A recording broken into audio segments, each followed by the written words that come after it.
আপনাদেরকে বিনীত অনুরোধ করি, আপনারা আমাকে থেকে শুরু করে যাকেই প্রোগ্রামে ডাকবেন আপনি শুধু তার নামটা বলেন, বক্তব্য দিবেন শরীফ ওসমান হাদি। এই যে তারেক রহমান সাহেবকে আমরা বলেছিলাম আপনারা আপনার দলের মানুষজন তারুণ্যের অহংকার বলে কেন? আপনি কি এখন তরুণ আছেন? আপনার বয়স তো 50 তারাইছে, সবাই বন্ধ করেন। সবার নামে পোস্টার হবে কেন? মানে প্রত্যেকে, আমি তো জামাত ইসলামকেও বলবো যদি তাদেরকে পাই, প্রত্যেক দলকে বলতে চাই প্রত্যেকটা পলিটিক্যাল পার্টির লিডারদের নাম দিয়ে ছবি দিয়ে একমাত্র পোস্টার করতে পারবে তাদের কেন্দ্রীয় কার্যালয়। এছাড়া এই যে ছাত্রী যতগুলো আছে, গুন্ডা, বদমাশ, ইয়াবা ব্যবসায়ী, মাদক ব্যবসায়ী, সমস্ত আকাশে জায়েজ করে ফেলে তাদের নাম দিয়ে সব চলবে না।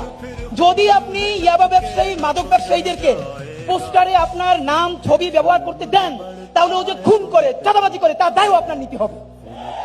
আর যদি দায় নিতে না চান তাহলে বলে দিতে হবে আমার কেন্দ্রীয় কার্যালয় ছাড়া কোন পোস্টারে কোন ফেস্টুনে যদি আমার নাম ব্যবহার করে ওরে বাইন্ধে রাখবেন, আমরা ওদেরকে থানায় দিয়ে দিই।